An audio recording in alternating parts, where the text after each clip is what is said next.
안녕하십니까? 안녕하세요. 오래전에 저는 주님을 믿고 천국을 체험하게 되었습니다. 제가 한마디 말씀을 영접했을 때 그 말씀이 저를 새롭게 해주셨습니다. 제가 이 은혜를 덧입은 것은 저의 행위이지 않고 하나님의 은혜였습니다. 그래서 저는 이 하나님의 은혜에 감사했고 또 이 하나님의 은혜에 감동했고 또 하나님의 은혜를 생각할 때 힘이 났습니다. 참 하나님의 은혜가 얼마나 크고 놀라운지 참 그 마음에 감사가 넘쳤습니다. 한편에 신앙생활을 하는 데 있어서 행동을 강조하면은 마음이 부담스러워졌습니다. 행동을 언급하고 자꾸 강조하다 보면 은혜가 사라지는 것 같았어요. 그래서 자꾸 그 행동을 강조하면 그 율법주의자들 생각나고 자꾸 왜 자꾸 행동을 강조하는지 부담스러워했습니다. 그런데 신앙생활을 하면 할수록 참 은혜와 더불어서 행동이 참 중요하다는 사실을 깊이 깨닫게 됩니다. 예수님께서 말씀하신 산상순회를 보면 천국을 강조함과 더불어서 행함이 얼마나 중요한가 언급하고 있습니다. 오늘 본문에서도 보면 천국과 더불어서 행함이 중요하다는 사실을 강조하고 있습니다. 천국과 행함은 서로 깊은 관계가 있습니다. 서로 연결되어 있습니다. 그래서 오늘 제목을 천국을 위한 하나님의 의다 이렇게 잡아보았습니다. 여기서 의라는 것은 행위를 많이 강조하고 있습니다. 천국을 이루기 위해서는 보다 나은 어떠한 행함이 필요한가라는 주제입니다.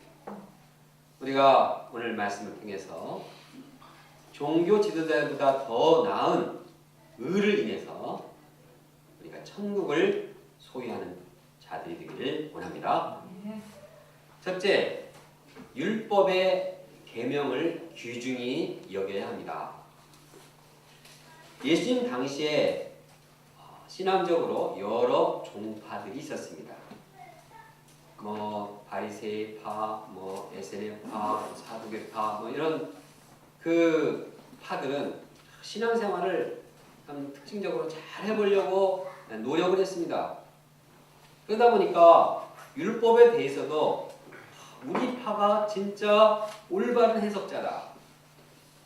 우리들이 정말 올바른 실천자다. 이렇게 소리를 높였습니다. 그래서 자기들의 그 율법의 해석이나 적용에 대해서 아주 자부심이 있었습니다. 반면에 다른 사람들에 대해서, 다른 파에 대해서는 아주 좀 부정적이고 비난했습니다. 그러다 보니까 서로 갑론을박하면서 싸웠습니다. 이러한 혼란한 이러한 분위기 가운데서 예수님께서는 본인이 율법에 대해서 어떻게 생각하고 있는지를 말씀하고 있습니다. 그런데 예수님의 가르침은 신선한 것을 뛰어넘어서 아주 파격적이고 아주 충격적이었습니다. 오늘 본문에도 보면 예수님께서는 너희는 이렇게 들었다. 그러나 나는 이렇게 말한다. 이런 말을 5번이나 반복하고 있습니다. 너희의 율법에 대한 그 해석이 다르다. 전혀 다르다. 다른 것을 넘어서 아주 혁신적이고 완전히 그들과는 너무나 많이 달랐습니다. 그들 입장에서 볼 때는 예수님의 가르침은 율법을 파괴하려고 하는 것이 아닌가 이렇게 생각을 하게 되었습니다. 이에 대해서 예수님께서는 자신의 그 율법에 대한 생각을 말씀하고 있습니다. 내가 율법이나 선지자들을 폐하러 온 줄로 생각하지 말라. 폐하러 온 것이 아니라 완전하게 하려 함이라. 예수님은 구약 성경, 율법을 파괴하러 오신 분이 아닙니다. 그분은 율법을 온전히 완성하기 위해서 오셨습니다. 예수님은 율법의 완성자가 되십니다. 예수님은 그 구약 성경에 말하고자 하는 그 의도, 그 근본 정신을 아주 정확하게, 명확하게 말씀하셨습니다. 또 말씀하실 뿐만 아니라 그 말씀대로 모든 계명을 완벽하게 다 실천하셨습니다. 예수님은 율법의 말씀과 하나 되었습니다. 그래서 예수님은 그 율법에 대해서 아주 굉장한 그 권위를 절대적으로 인정하고 있습니다.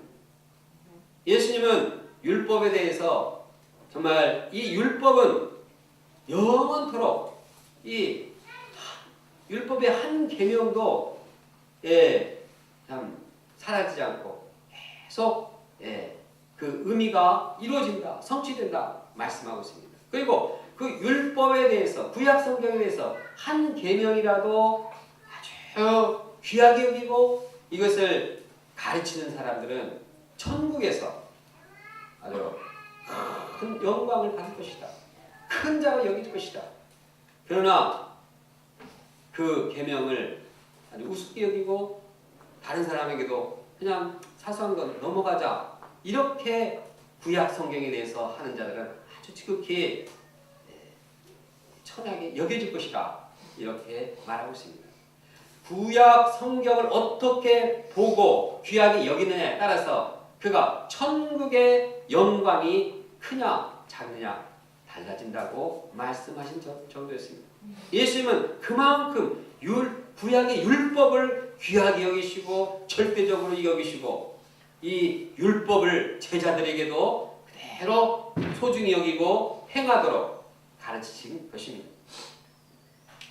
그러므로 우리가 율법인 구약 성경에 대해서 정말 소중하게 여기고자 하는 마음을 가져야겠습니다.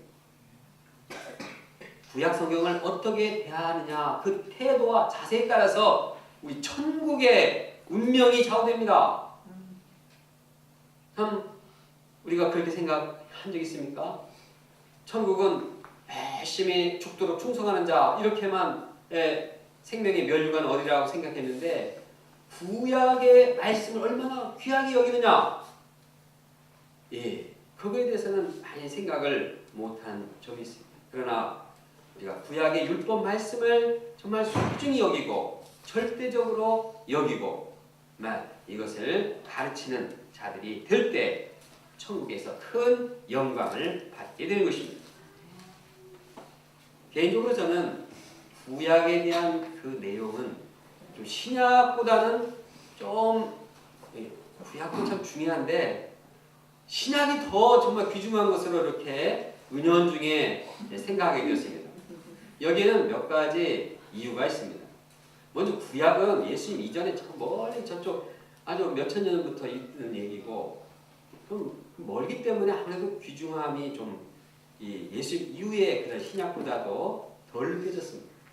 또 구약은 내용이 이해하기가 좀 쉽지가 않습니다. 이 옛날 제사제도 아주 복잡하고 이것을 연구하다 보면 그냥 머리가 아플 정도고 하나님께 너무 죄송한데 개인적으로 참 무지해가지고 구약의 율법에 대해서는 좀 어렵게 여기지니까 또 그 귀중함도 신약보다는 더 덜 깨닫게 되었습니다. 또 그 내용에서도 보면은 신약은 어떻습니까? 예수님께서 이 땅에 오심으로 막 구원의 역사가 이루어지고 막 이 사도행전 역사가 활기차게 진행되고 막 로마가 정복되고 세상이 정복되고 막 유럽이 새롭게 되고 더 나아가서는 막 새하늘과 새 땅 막 요한계시록의 놀라운 이러한 변화 역사 볼 때 와 이렇게 그냥 정말 여기는 비전이 있는데 구약을 보면 창세기는 좋아요. 창세기는 아주 축복이 넘치다가 점점 이 그냥 이스라엘이 그래도 저 뭡니까 사사기 전까지만 해도 좀 괜찮은데 사사기는 정말 죽을 살짜리 그냥 계속 죽이고 죄 짓고 점점 뭐 나가면 나갈수록 말라기는 완전히 그냥 너무 말국에 완전히 그냥 죄가 너무 성행해서 침체되는 분위기라서 정말 신약이 정말 더 은혜스럽고 구약은 좀 소홀히 하는 그런 마음이 있었습니다. 그러나 이제 본문에서 볼 때 예수님께서는 구약 한 절을 정말 귀하게 여기시고 이 구약 한 절을 어떻게 대하느냐에 따라서 천국의 영광이 달라진다. 이렇게 말하고 있습니다. 왜 그렇습니까? 구약 말씀 역시 살아있기 때문입니다. 지금도 살아있고 구약 말씀은 영원히 살게 될 것입니다. 그 의미가 계속해서 이제 살아있게 되고 한 1.1핵도 빠지지 않고 그 의미가 영원토록 지속될 것입니다. 구약의 말씀이 지금도 우리 가운데 살아있고 미래에도 살아있고 영원히 살아있게 될 것입니다. 그러므로 구약은 정말 귀하게 여겨야 하는 말씀입니다. 또 신약 예수님께서는 말씀 안 했지만 신약과 비교해 볼 때 구약은 정말 중요합니다. 구약이 있어야지 신약이 있지 않습니까? 신약의 기초가 구약입니다. 그래서 창세기 보면 모든 시작이 나와 있습니다. 생명의 시작, 죄의 시작, 불행의 시작, 축복의 시작, 모든 시작이 창세기에 기록되어 있습니다. 그 창세기의 그 근원을 모른다고 하면 신약이 해석이 안 됩니다. 예수님의 이러한 탄생, 예수님의 생애, 죽으심, 부활, 승천 모든 이 기록들도 구약에 예언됐고 구약의 기초에서 이루어진 것입니다. 예수님의 모든 메시아로서의 이 인정받을 수 있는 것은 구약이 있기 때문에 하나님의 아들로서 확증이 되는 것입니다. 또 신약을 공부할 때 그 신약에 대해서 정확한 이해와 깊은 이해를 위해서는 구약을 잘 알아야 합니다. 예를 들어서 히브리서는 어떤 내용이 주제입니까? 대제사장 예수님을 말씀하고 있습니다. 히브리서를 공부할 때 레위기를 잘 보면 그 제사장의 역할과 또 제사법과 이런 것들을 잘 알면 히브리서가 참이 내용이 풍성해지고 깊어지고 정확해집니다. 히브리서만 그런 게 아닙니다. 모든 신약의 성경이 다 구약과 연결되어 있습니다. 요한계시록을 보면 새하늘과 새 땅, 나팔불고 이런데 구름이 하고 하나님의 보좌가 이런 것들이 요한이 새로 만들어낸 개념이나 단어들이 아닙니다. 잘 보면 출애굽기 나오고 에스겔, 다니엘서 이 구약의 말씀 그 개념 그 사용했던 그 내용들이 반복되고 있습니다. 우리는 그런 이 구약의 말씀을 잘 알 때 요한계시록을 정확하게 해석하게 됩니다. 그렇지 않으면 잘못해가지고 그 이단에 빠집니다. 그냥 요한계시록을 성경에 기초하지 않고 자기가 계시받았다 이런 사람들은 정말 혼란에 빠지게 되는 것입니다. 얼마나 구약 성경이 우리 신앙에 있어서 중요한지 모릅니다. 그러면 우리는 정말 신약뿐만 아니라 구약 성경을 귀하게 여기고 또 그것을 가르쳐야 하겠습니다. 성경을 읽을 때도 읽기 쉬운 신약만 읽지 않고 구약도 묵상하면서 귀하게 여기면서 읽기를 바랍니다. 또 일용할 양식 할 때도 요즘 구약 말씀이 많이 나오지 않습니까? 분량이 많으니까 많이 나오죠. 이렇게 구약이 많아. 좀 빨리 이거 좀 스킵하고자 하는 그런 유혹을 뿌리치 하겠습니다. 저 마음이 그렇다는 것입니다. 그러나 구약을 귀하게 여기고 정말 한마디 한마디를 음미하고 이렇게 새기고 가르침으로써 우리가 하나님의 나라에서 큰 영광을 받는 구약의 율법을 귀하게 여기는 종들이 되기를 간절히 원합니다. 둘째, 율법의 해석과 적용에 있어서 서기관과 바리새인보다 더 나아야 합니다. 무엇에 대해서 서기관과 바리새인보다 나아야 된다고요? 율법의 구약을 해석하고 그 적용하는 데 있어서 바리새인이나 서기관보다 나아야 합니다. 우리가 20절을 함께 읽어보겠습니다. 시작. 내가 너희에게 이르노니 너희 의가 서기관과 바리새인보다 더 낫지 못하면 결코 천국에 들어가지 못하리라. 예수님은 제자들의 의가 바리새인 서기관의 그들보다 못하면은 천국에 들어가지 못한다고 단호하게 말씀하십니다. 그러면 어떻게 제자들이 서기관과 바리새인의 의보다 더 나은 신앙을 소유할 수 있습니까?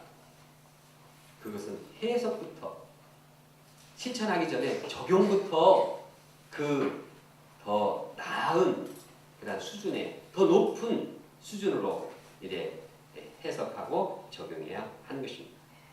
이에 대해서 예수님께서는 이제 6가지 예를 들어가면서 이러한 예를 통해서 바리새인들의 서기관들의 그 해석과 적용에 대해서 보게 합니다. 그리고 거기에 나타나는 한계가 무엇인가를 깨닫게 합니다. 반면에 예수님을 따르는 제자들의 의는 그보다 나은 이런 방향을 추구해야 된다 하고 제시하고 있습니다. 먼저 예수님은 살인하지 말라 하는 그 계명을 예로 들고 있습니다. 바리새인은 이 살인하지 말라 하는 그 계명에 대해서 해석을 어떻게 하느냐? 그냥 사람을 안 죽이면 된다. 사람을 뭐 죽여도 그냥 실수로 죽인 것은 그건 괜찮고 그냥 고의로만 안 죽이면 된다. 이렇게 해서 아주 살인하지 말라는 것은 아주 문자적으로 이렇게 육체적으로 그냥 죽이지만 않으면 된다. 이렇게 이제 해석을 하고 적용을 했습니다. 그런데 예수님께서는 그 계명을 그렇게 해석하고 적용하는 데 있어서 문제점을 발견했습니다. 그것은 뭐냐? 살인하는 동기나 살인하고 할 수 있는 그런 원인들을 해결할 수가 없다는 것입니다. 다시 말해서 사람이 막 미워하고 분노하고 사람들에 대해서 막 욕설하고 미련하다고 하고 이렇게 하는 것은 살인하지 않는 그러한 행위지만 그런 것들을 해결을 못하니까 그 사회와 그 공동체가 막 살인적인 분위기가 생기고 결국은 살인을 차단할 수 없다는 것입니다. 이로 인해서 그들은 결국 심판을 받을 수밖에 없고 지옥불에 갈 수밖에 없다고 예수님께서는 말씀하고 계십니다.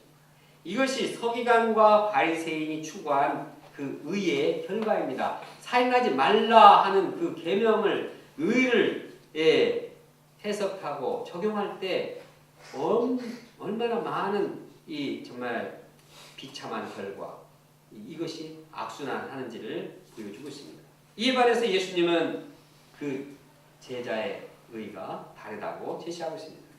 제자는 먼저 상대방 문제가 있고 서로 이러한 상처가 있으면 급히 가서 그냥 하나님께 예물을 드리기 전에 먼저 가서 화해하고 사과하고 화목하고 사랑해라.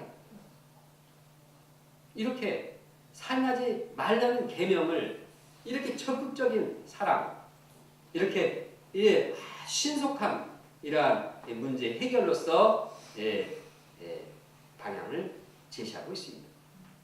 그러므로 우리가 볼 때 제자들의 의가 서기관과 바리새인의 의보다 낫지 않습니까? 맛이 이게 좋다는 겁니다. 이 밑에가 아니라. 이어서 예수님은 간음에 대한 계명, 이혼에 대한 계명, 맹세에 대한 계명, 또한 보복에 대한 계명을 예로 드셨습니다. 이것을 통해서 율법의 그 계명을 해석하고 적용하는 데 있어서 바리새인과 서기관들의 문제점 이렇게 보여주고, 그들이 그런 해석과 적용을 할 때 나타나는 이러한 악순환을 보게 하셨습니다. 그리고 제자들은 그렇게 하지 말고 이렇게 해야 된다, 이렇게 방향을 제시하고 있습니다. 그 방향 제시는 바리새인이나 서기관의 의보다 훨씬 더 나은 방향이었고, 정말 그렇게 할 때만이 그들이 천국에 갈 수 있는 그런 방향이었습니다. 그러나 이것은 시간 관계상 설명을 하지 않겠습니다. 대신에 마지막 6번째 예만을 살펴보고자 합니다. 이는 원수에 대해서 율법의 적용을 어떻게 할 것인가 하는 예입니다. 당시 서기관들은 이 원수에 대해서 내 이웃은 사랑하지만 내 원수는 미워하라, 이렇게 가르쳤습니다. 근데 율법에 보면 이웃사랑에 대한 계명은 있지만 원수에 대해서 미워하라 이런 말은 없습니다. 그런데 무슨 근거로 이들이 그렇게 원수를 미워하라고 가르쳤을까요? 그것은 역사적인 예를 통해서 그들이 이 계명을 이제 합리화시켰습니다.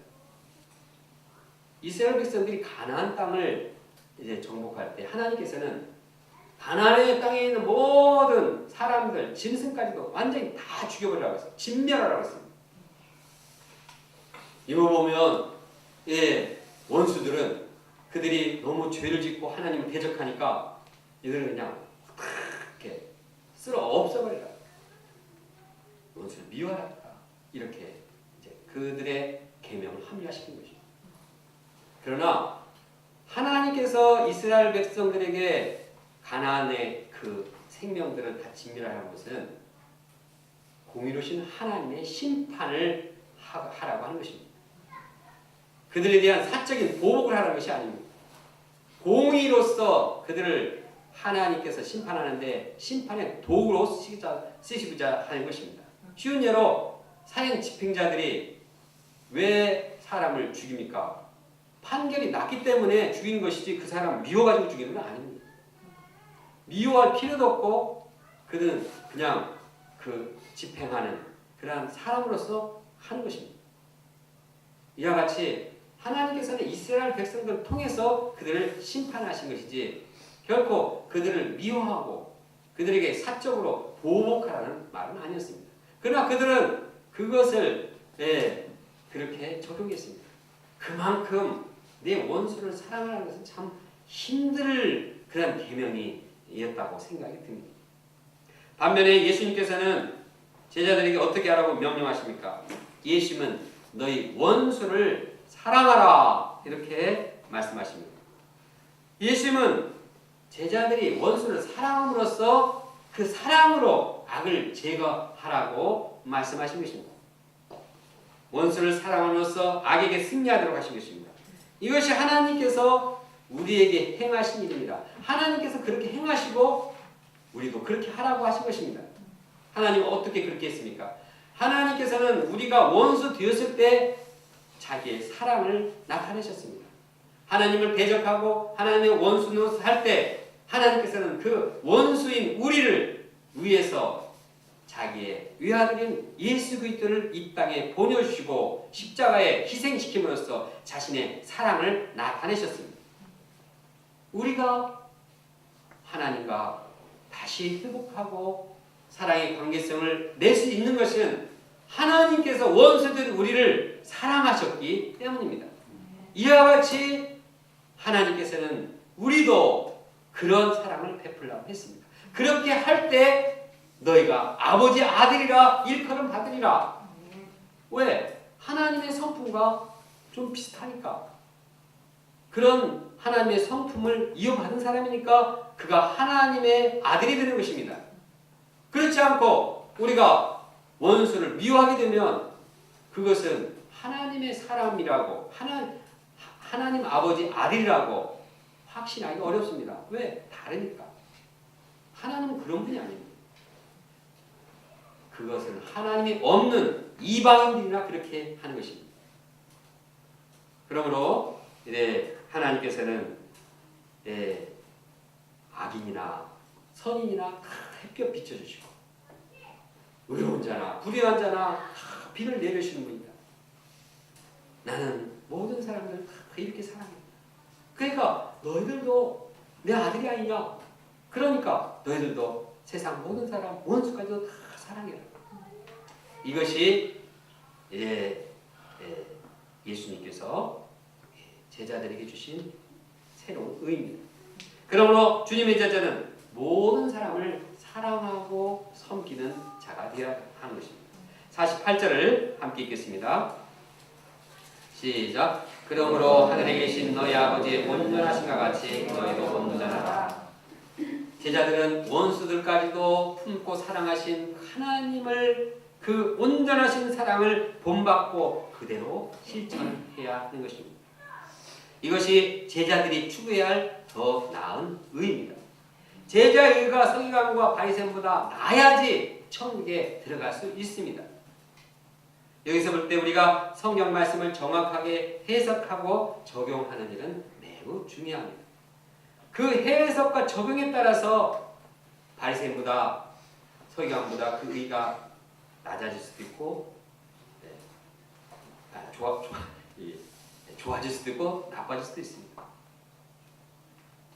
그런데 서기관과 바리새인들의 말씀 해석과 적용을 볼 때 그 문제점이 무엇입니까? 여러 가지 문제점이 있지만 그들이 머리가 나빠서 해석을 잘못해서가 아니라 가장 심각한 문제는 하나님의 마음을 사랑의 마음을 잃어버렸다는 것입니다. 하나님께서 율법을 주시는 것은 사람들을 사랑하시기 때문입니다. 그들이 뒤지지 않고 하나님에서 자유를 누리고 영혼의 기쁨을 누리도록 율법을 주셨습니다. 계명을 주셨습니다. 그 동기와 그 의도는 하나님의 사랑입니다.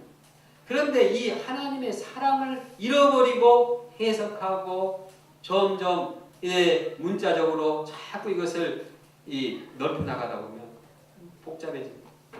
사랑이 사라져버리니 이 편협적이 되어갑니다.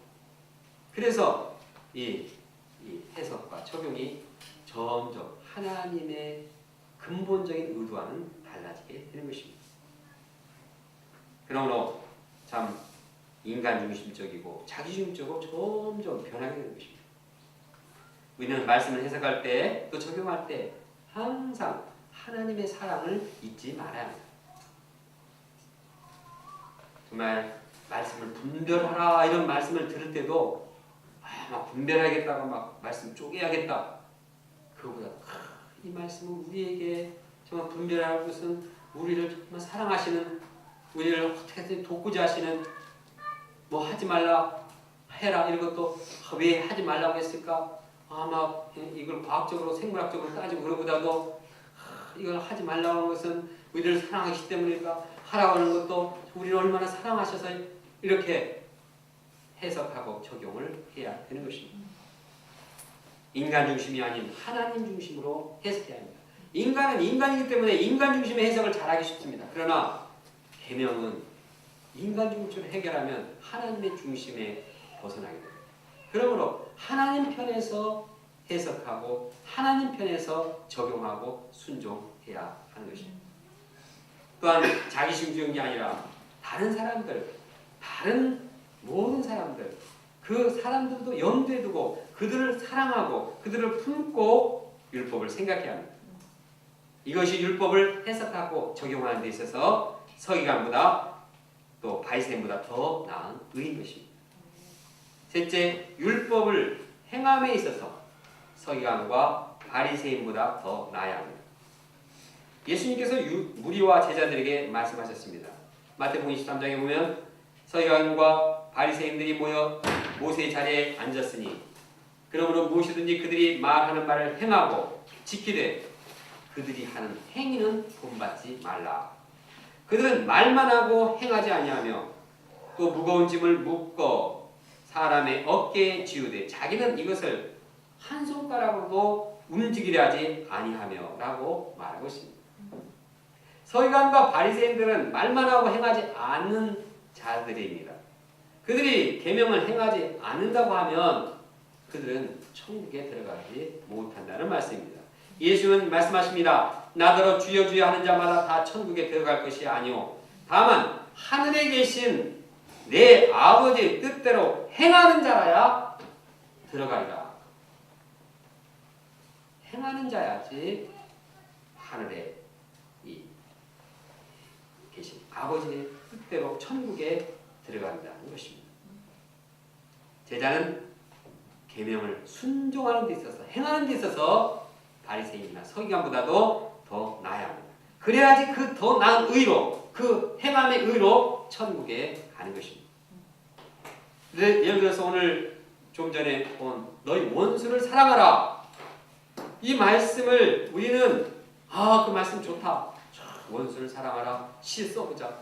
찬양을 지어서 그렇게 해도 순종하지 않으면 그 의미가 없습니다.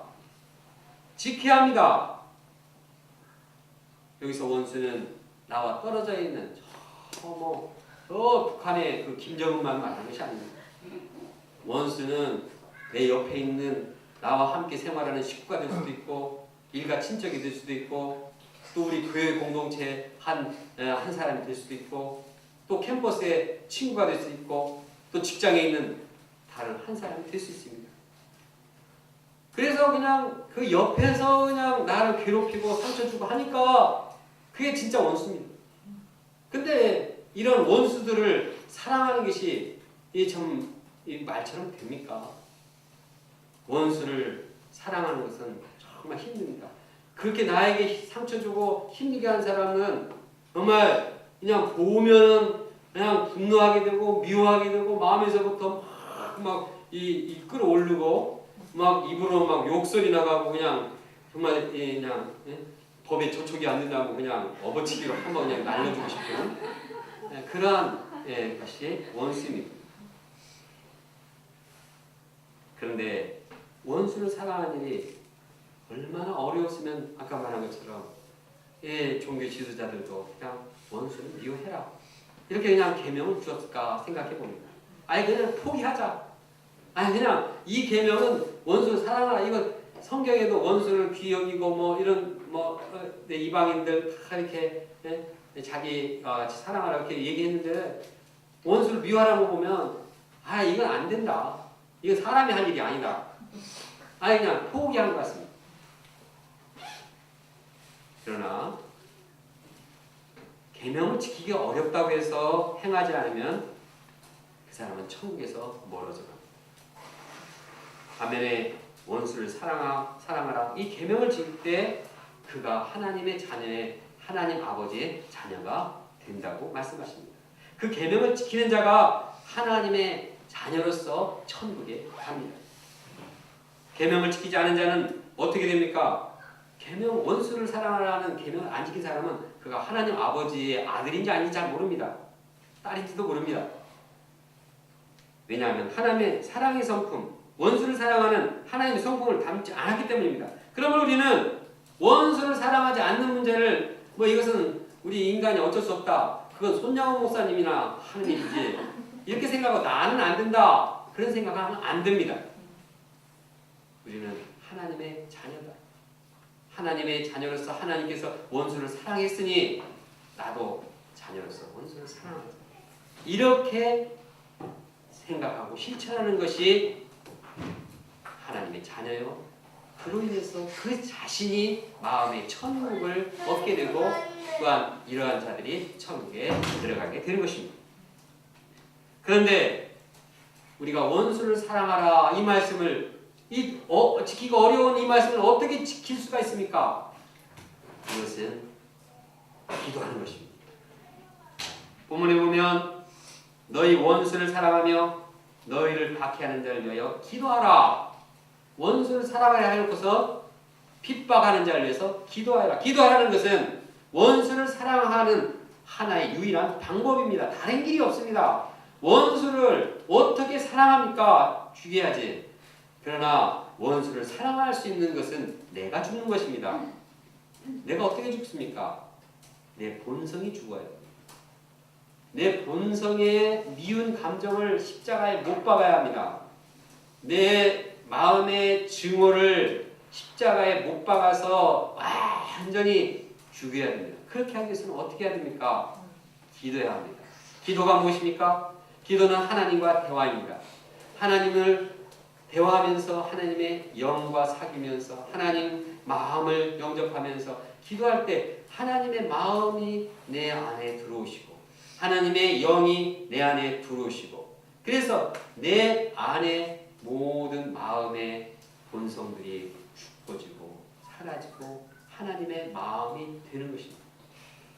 기도할 때 우리는 하나님과 깊은 친밀한 관계를 맺게 되고 기도할 때 우리의 심령은 하나님의 마음으로 점점 변하게 되는 것입니다. 기도할 때 우리는 원수를 사랑하게 되는 것입니다. 그러므로 우리가 기도함으로써 이제 우리의 모든 본성을 십자가에 못 박고 자기를 부인하고 이제 예수님을 따르며 하나님을 따르며 그 심령이 새로워져야 되는 것입니다. 그때 진정으로 하나님의 자녀가 됩니다. 우리 안에는 미움과 분노와 혈기가 죽어가고 하나님의 생명이 내 안에 살아나는 것입니다. 그때 우리는 천국의 기쁨을 누리게 되는 것입니다. 우리 안에 정말 이 땅에 천국의 은혜가 점점 이제 펼쳐지게 되는 것입니다. 원수를 사랑하라. 이 말씀은 우리 제자들에게 꼭 지켜야 하는 말씀인 것입니다. 너희 원수를 사랑하라. 이 주님의 계명을 실천할 때만이 이 땅에 천국의 역사가 이루어집니다. 이 계명을 실천할 때만이 내 마음도 천국이 임하고 우리 가정에도 천국이 임하고 우리 교회 공동체도 천국이 임하게 되는 것입니다. 우리 직장에도 원수를 사랑할 때만이 거기에 천국이 임하고 우리는 하나님의 자녀로서 인정받게 되는 것입니다. 그러므로 우리가 이 계명을 행함으로써 우리가 있는 곳에 천국의 은혜와 기쁨이 점점 퍼져 나가기를 원합니다. 결론적으로 천국을 위한 더 나은 의가 무엇인지 정리해 봅니다. 첫째는 율법인 구약 성경의 작은 계명 하나라도 귀중하게 여기고 가르쳐야 합니다. 그렇게 할 때 우리는 천국에서 큰 영광을 받습니다. 둘째로 율법을 해석하고 적용함에 있어서 서기관과 바리새인보다 더 나아야 합니다.